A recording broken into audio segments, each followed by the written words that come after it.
Welcome back to Pints with Pals. I'm your host, Jeremy, and with me this evening is the one, the only Mike.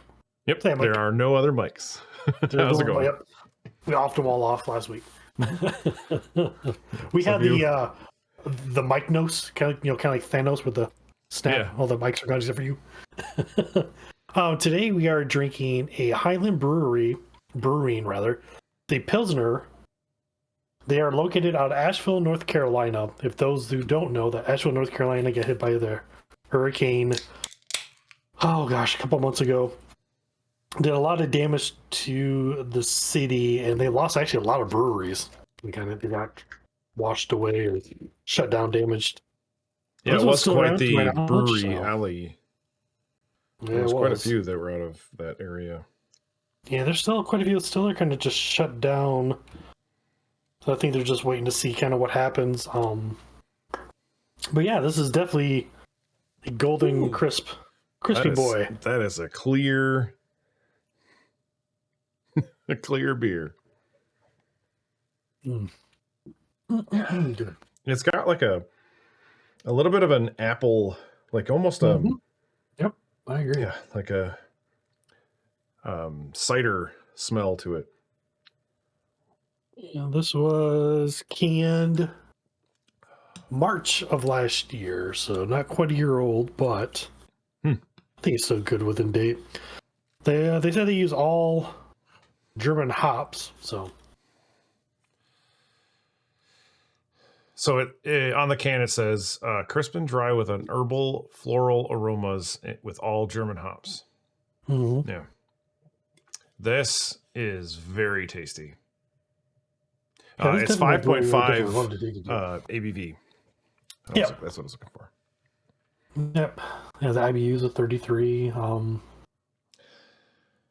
I think they do a very, very good job overall. So the brewery itself, their flagship beer is called Gaelic Ale. I guess it's kind of close to an amber in a way, kind of like a red. No, I don't say red. Probably more of an amber, but with a little twist to it. It's so good. It's so much better on tap, though, I think, than it is canned or bottled. But it's still it's very, very tasty beer. Yeah, we have. I think we bought. This was another one we bought a 12 pack of, and then split into the 4 groups. So we have 3 other beers from this same. I don't think we've had any on it yet. Oh yeah, we did. No, we didn't. I don't think so either. I saw Hailstorm Brewing and thought it said Highland Brewing. It's very close. Very close. Yeah, that's cool. So I guess. Yeah, this is the next first. season will be the rest of them. Yeah, there's a Gaelic Ale, a Juicy Tropical, and a AVL IPA. Yeah, AVL is short for Asheville. Oh, okay. Yeah, that's one of them. It also goes by something else too. Oh yeah, and that's a fun little brewery if you ever get a chance to go there. The tour is not very long, but it's still pretty neat. You get like a couple pictures. Depends on how big your group is. And next door to them is a distillery, so you can go to the brewery and then go to the distillery afterwards. You see something in yours? No, not like You know how they etch glasses so that there's like continuous bubbles in that one spot? Yeah. I was noticing that I had like just one little circle in the bottom of my thing, and I was looking to see if it had something etched in the bottom. It doesn't. But there was just one little stream of bubbles coming up, and it was creating a circle of head. The head retention is almost non-existent on this one. Not really, no. But it could be an age thing as well. But it still has a great smell. This is probably one of the best smelling, cleanest smelling Pilsners I've had. Yeah, it's like, because I enjoy, I don't know. We talked about this before. I mean, I think it's the best way to judge any breweries based on their lightest beers possible. Or, well, not say lightest beers, but... Clearest? Clearest? Yeah, sure, whatever. So, lager beers. Let's go with that. So, Pilsners and not Kolsch, but Hellas's and first lagers themselves. And... For whatever reason, I get Kolsch and Hellas confused all the time. They are super similar. It's just a Belgian, basically, lager versus versus a Pilsner, and I think German or Belgian. Anyway, Right? Yeah, it's an ale. It gets a little, yeah, it gets in that weird little region right there. It gets a little confusing sometimes for sure. So, But yeah, no.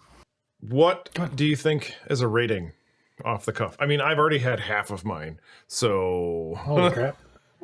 it went down. I'm swinging a 4 myself. I think I'm going. I'm trying to look at the other ratings that I've had. I think this is probably toward the top. I'm going to say a 4.25. And what was the one that beat it? So Miller High Life. Okay, I'm going to go 4.35 or 4.4. 4.35 because I feel like I like this better than Miller High Life. It's not sweet. That's what I like about it. Yeah. Where Miller High Life was just, you could taste all the residual sugars or whatever it is from the rice that they use, which all the big companies in the United States use. You put rice in their beers. Bud Light, Coors, all of them do. Yeah, I wasn't sure. So this is one of the places I looked forward to. So I have had this before when Jeremy and I met up in Cincinnati in 2 years ago, 3, 2. Shoot, I think it was like 2022. Yeah, so 2.5 years ago, almost 3.5 years ago. Yeah, wow, time has flown by. He gave me a 6 or a 12 pack with all of these in it, and I really enjoyed them. It was something that I didn't like the IPA as much, but the juicy IPA was good. So I'm looking forward to doing those more officially. So cool. I've not had the IPAs, either one yet. So it'd be my first time experiencing. Like I said, I either get the Gaelic Ale, I get the Pilsner. I feel like there's oh man, I gotta get that for you. It's called Mountain Brew. It's their coffee stout. It's really, really good. Yep. It's like a big release party. It's always in October, I think. Like at the end of October when it comes out. It's really, really good. Yeah, if I can find some, I'll definitely meet up somewhere and give you some of that one. Cool. Yeah, that sounds fun. Tasty. Tasty. I have not. I mean, a Pilsner, like we always say, is literally just another name for a lager. You have to do the same lagering steps you would have to do. It's a bottom fermenting yeast. Yeah. And so it's difficult to do. I did get another freezer, like a little 5-quart one, that will fit. It'll fit 2 corny kegs in it. And I could probably fit a CO2 thing, so I could make another Keyser if I really needed one. But the big I forget what it's called, but the Brewzilla, not the Brewzilla, the all-rounder, Firmzilla all-rounder, will fit in there, but you have to kind of put it off to the side, and then because it's got like a little ring on the bottom, and that ring needs to kind of be, so there's where the compressor is, that ring needs to be off to the side and it'll fit in there. So it technically fits. I think I would take it off of the ring if I was going to use it in there. But I do want to use that for it. So we'll see. So are you going to do temp control? Is that the plan? Yep. Yeah. I bought strictly lagering or both? I think that if I were to try and, so because my temperatures right now are fluctuating under 68, like it'll drop down to probably like 58 in the wintertime. So like that, I feel like might be too cold to do some of the stuff that I'm trying to do. Yeah, like to do anything else. So I think I might need to do temp control in both directions. So like to did you get a heat lamp or I bought like these they're called they're basically heaters for potting soil and stuff, and then they have like they have like a neoprene thing around them, so they will stay. Like I think I'm just gonna wrap it around there and like strap it down to like heat it up and insulate it, I guess. Yeah, so that probably worked because that's what I did when I made my saison. Is I wrapped it with that and I just use a blanket to kind of put around it to kind of help keep some heat in. The highest I could get was about 74 degrees, and I wanted 80, but it's okay. Yeah. I was thinking about putting that stuff all inside the freezer also to like then insulate it again, but like in reverse. So that if ever like for whatever reason, if it were to take off and like if I got it up to like 80 degrees and then it was like, okay, well now it's the yeast kicks in, the yeast starts creating its own heat and it's like, oh, well, it's getting hotter and hotter. I want to be able to like cool it back off. So the temp controller will turn on and off either one depending on the temperature range. So I think it's kind of cool. It's an exciting. It is really cool, yeah. I've seen people do a light bulb in a paint can. That's kind of an older school to do it, but you'll find a lot of articles on that where they just put a light bulb inside like a paint can, and like you said, they'll have like the ink purge that has the warming and or the heating and the cooling, and somehow it just radiates heat from the paint can and keeps it warm and stuff like that. So different ideas. I think I like the wrap because it's actually designed, I guess, for heat. Yeah, it seems a little dangerous. Yeah. Yeah. Some people would do space heaters. I'm not even sure about that. That might be a little pushing it for me. But the only one I could see is like a little tiny oil, like one that just like heats an element inside of it and then has like oil circulating, not like a little tiny square one that's going to blow a heat coil. But even still, I feel like that's kind of sketchy. Yeah. So you definitely have to let me know because I just don't have room for another. Yeah, I don't have room for another freezer at the moment. I got to move some things around. I would have just left. I would have done what you did if I had space on either side of my Keyser to put holes in it. I can't run like tubing into it. So I might be able to, but the tubing would have to be like 20 feet long and then come in through the back. And then I could probably do it. But it was easier and it was on sale for like $100 for this thing. So I was like, whatever, I'll just do that. Cheap. Right. I can't even use those $100 down here. So yeah, so I think it's cool. Yeah, it's awesome, man. So speaking of brewing, yes. Yeah, if you ever get it up and going, you could try your own Pilsner. Yeah. And I have a recipe for you that you could try. It's a little more than most Pilsner recipes I've seen. Most Pilsners are just like use Pilsner hops. Or not hops, but grain. But mine is, so here we go. So we have about almost just a little over 6.5 pounds of Pilsner malt. And then you get about 2 3/4 pounds of German Pilsner.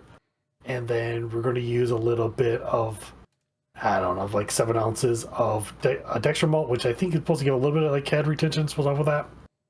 The kicker is that all the hops, it's going to have, that does have a whole lot of IBUs to it, but it is a lot of hops. So for the first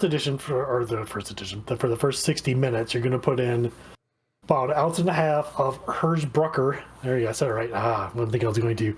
Hops. And then you're going to put in just a pinch. I mean, like 0.2 ounces of Haltor Magnum hops. And then at the last 15 minutes, when you put in your the wort chiller and the Warflag tablet and all the good stuff, you're going to add in about 3/4 ounce of Hersberger again, and about 3/4 ounce of Tettnang. And then you're going to do a hop stand, which I think we talked about before, but I'll bring it up again because it's pretty interesting. So once you do all that stuff, you want to start cooling down the wort. You want to get it down to about 176 degrees. Then you're going to throw in about 3/4 ounce of Hersbrucker and about 3/4 ounce of Tettnang as well for about 20 minutes. So there's just a lot of time you're just going to sit there and just watch it kind of just not do anything for a while. But as that goes down, it's still going to cool down a little bit. I think it probably still drop another 5-10 degrees. So in that scenario, you have to be very careful when you're doing that to not add any kind. Like, so you have to make sure everything is sterile, because once you've lowered it down below the boiling point, you have to make very sure that anything you're touching with it, if you're stirring it or putting something in it, needs to be sterilized essentially. Yep. Because you're correct. Yeah, you'll really screw up a beer. And something with this clarity is going to be easily. You'll taste the off flavors for sure. Yes, for sure. Yep. So I chose a liquid yeast for this one. I feel like this is probably about to get it for liquid yeast to shine. So White Yeast Labs, the Bavarian lager yeast. And I guess we never really talked about yeast. One time I guess we could sit down and talk about why there's all these weird strands of yeast and stuff like that. Yeah. But yeah, that's pretty much about it. So it's pretty simple. I have a fermentation schedule on here. So basically, you want to drop it down as low as possible. So it's about 50 degrees for the first 7 days, and then you're just going to ramp it up about 3 degrees for the next 8 days. And then when you get to finish off the full 2 weeks, you want to cold crash it at 35 degrees, which is roughly probably what your keys are set at anyways. Then let that sit for a week. So everything, all the particulates, proteins, everything drops out. So you get the clearest beer possible. And of course, as Mike already knows, I'm sure some of you have heard us talk about, like, just use a floating dip tube. That's going to be the clear, the clearest beer is always going to be on top anyways. And so as time goes on, you hopefully draw clear beer until the very end of it. So if you're going to do that, make sure you get a decent version of the floating dip tube.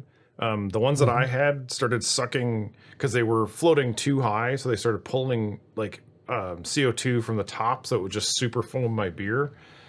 So I pulled it off and just let it fall in there. And what I found is the longer it sits, so your first like maybe 4 or 5 beers while it's lagering in your keezer, the first 4 or 5 beers may be cloudy, and then the longer it sits, the cleaner it is, even just pulling from the very bottom. But yeah, this yeast strain, the Bavarian lager yeast, says the temperature range. So the yeasts have a specific temperature range, is what we're talking about in this. And it says from 46 to 58 degrees Fahrenheit is where it likes to basically be. So getting it down really cold, relatively cold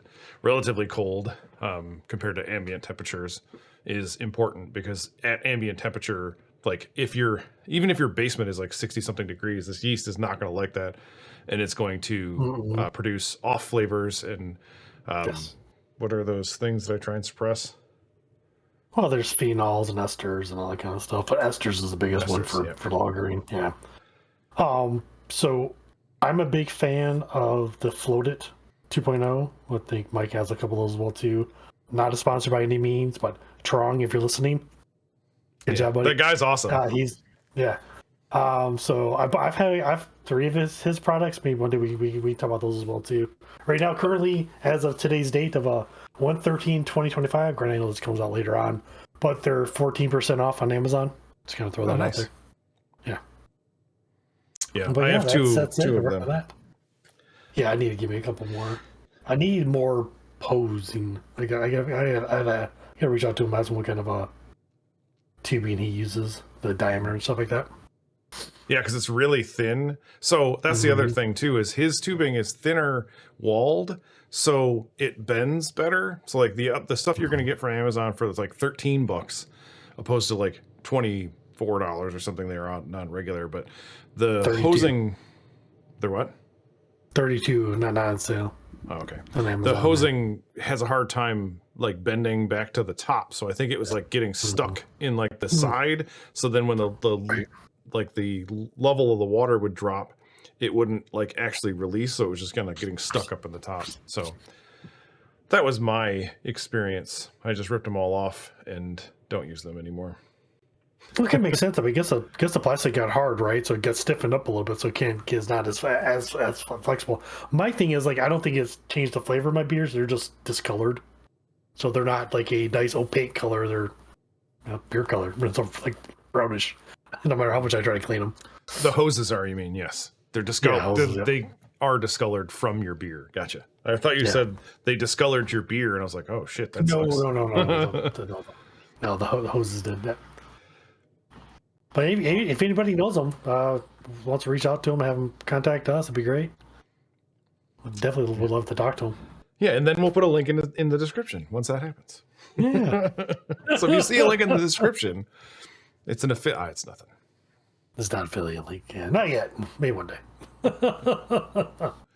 Well, on that note. Yeah, well, I wanted to say thanks for tuning in, and don't forget to have a pint with your pals. And please drink responsibly. Like, comment, subscribe, join the Discord, ask questions. Tell us what beer to drink next. Yeah, I mean, we've planned them all, but you could pretend like it's like one of those call-in shows. We'll We'll drink your beer next if you pick an amber, a blonde, or a Russian IPA. We'll drink one of those There you ones go. next. So until next time, you guys have a great one. Cheers. Cheers.